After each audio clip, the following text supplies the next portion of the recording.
नमस्कार साथीहरू, स्वागत छ तपाईहरुलाई मेरो म्याथ म्याजिक च्यानलमा। आज म कक्षा 8 को गणितको पाठ 6 मा रहेको एक एक नियम पाठको अभ्यासको सम्पूर्ण उत्तर यो भिडियोमा लिएर आइसकेको छु। तपाईहरु अन्तिमसम्म हेरेर साथ दिनुहोला। अब यहाँ भन्दैछ तलका तथ्यहरू प्रत्यक्ष विचरण भए डी र अप्रत्यक्ष विचरण भए आई चिन्ह लगाउनुहोस्। अब यहाँ क नम्बर भन्दैछ वृत्तको व्यासको लम्बाई र त्यसको परिधिको नाप बीचको सम्बन्ध के हुन्छ। अब सबैको उत्तर म अन्तिममा भन्छु।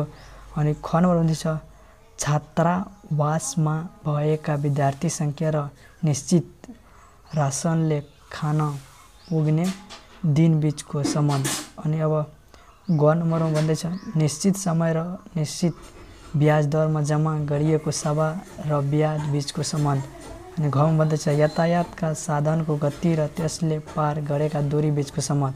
अनि अङ्ग मा भन्दैछ यातायातका साधनको गति र निश्चित दूरी पार गर्न लाग्ने समय बीचको सम्बन्ध। अब उत्तरमा भन्दैछ क को डी हुन्छ, अनि ख को आई, ग को डी, अनि घ को डी, अनि अङ्ग को आई। अब 2 नम्बर यदि 4 दर्जन कलमको मूल्यहरू 576 पर्छ भने रु 228 मा कतिवटा कलम पाइला। अनि अब अर्को 3 नम्बर क्वेसन रहेको छ एकजना धावकले 45 मिनेटमा 18 किलोमिटर दौड पूरा गर्न सक्छ भने 30 किलोमिटर दूरी पार गर्न कति समय लाग्ला पत्ता लगाउनुहोस्। म यहाँ लगाइसकेको छु 75 मिनेट हुन्छ यसको आन्सर। अनि अब 4 नम्बर हुन्छ एउटा मालवाहक ट्रक 48 किलोमिटर प्रति घण्टाले गुड्दा कुनै दूरी 6 घण्टामा पूरा गर्दछ। यदि उक्त ट्रकको गति घटेर 36 किलोमिटर प्रति घण्टा भयो भने उक्त दूरी कति घण्टामा पार गर्ला। अब यहाँ उत्तर लेखिदिएको छु, सावधान गरेर यहाँ हेर्न सक्नुहुन्छ पुरै सावधान। अनि 5 नम्बर भन्छ कुनै एउटा काम पूरा गर्न 20 जना कामदारलाई 15 दिन लाग्छ भने उक्त काम 12 दिनमा सिध्याउन कति जना कामदार थप्नु पर्ला। अब यहाँ एक एक नियमको हिसाबले पुरै सावधान गरेको छु, यहाँ हेर्न सक्नुहुन्छ। अनि 6 नम्बरमा भन्दैछ कुनै काम पूरा गर्न 12 जनालाई 14 दिन लाग्छ यदि कामदार थपेर 21 जना बनायो भने उक्त काम कति दिनमा सकिएला। अब यहाँ लेखिदिएको छु, उत्तर हेर्न सक्नुहुन्छ सावधान गरेर। अनि 7 नम्बरमा भन्दैछ कुनै एउटा ब्यारेकमा 200 जना सिपाहीलाई 30 दिन पुग्ने रासन छ।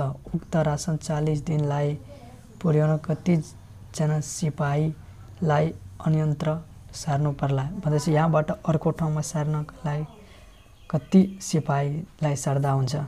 अब यहाँ उत्तर लेखिदिएको छु, सावधान गरेर यहाँ हेर्न सक्नुहुन्छ। अनि 8 नम्बर भन्दैछ एउटा मोटरसाइकल 30 किलोमिटर प्रति घण्टाका दरले गुड्दा कुनै दूरी पार गर्न 6 घण्टा लाग्छ। यदि उसलाई 5 घण्टामा उक्त दूरी पार गर्नु पर्यो भने उक्त मोटरसाइकलको गति कहिले बढाउनु पर्ला।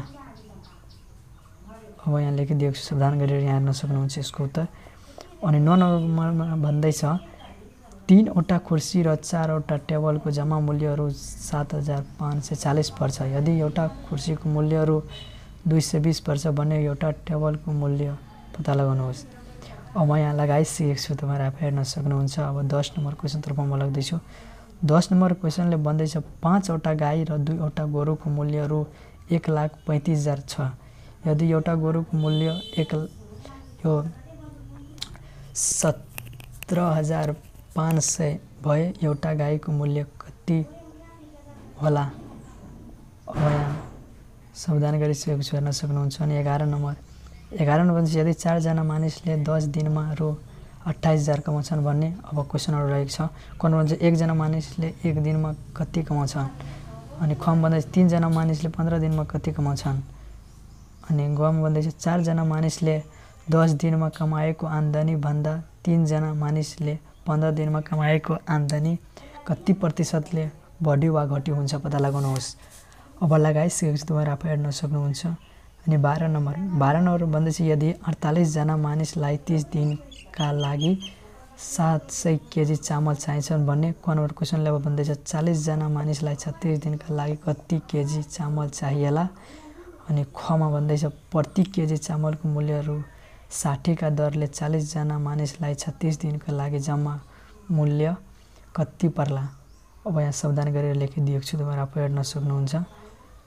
अब यहाँ छ 13 नम्बरको क्वेसन भन्दैछ 15 जना मानिसले 50 मिटर लामो पर्खाल 8 दिनमा बनाउँछन् भने 16 जना मानिसले 12 दिनमा कति मिटर लामो पर्खाल बनाउन सक्लान्। अब यहाँ लेखिदिएको छु, उत्तर हेर्न सक्नुहुन्छ। अनि 14 नम्बर क्वेसनले भन्दैछ 20 जना मानिसले 80 मिटर लामो पर्खाल 8 दिनमा बनाउँछन् भने 60 मिटरको पर्खाल 24 दिनमा बनाउन कति मानिस चाहिएलान्।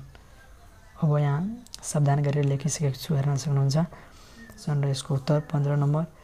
त्यसपछि 16 नम्बरको अनि अर्को क्वेसन रहेको छ 16 पछि यहाँ 13, 14 यो 15 जुन छ यो पहिला अघिल्लोको हो अनि 16 भइसक्यो अनि यहाँदेखि 17 पनि भइसकेको छ।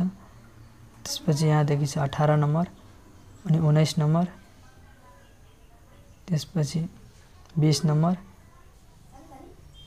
यति नै थियो। ल त साथीहरु, आजको भिडियो देखिरहेको भिडियो कस्तो लाग्यो, राम्रो लाग्यो भने साथीहरुलाई शेयर गर्नु, च्यानललाई सब्स्क्राइब गर्नु र एउटा कमेन्ट गर्न नबिर्सनु होला। धन्यवाद।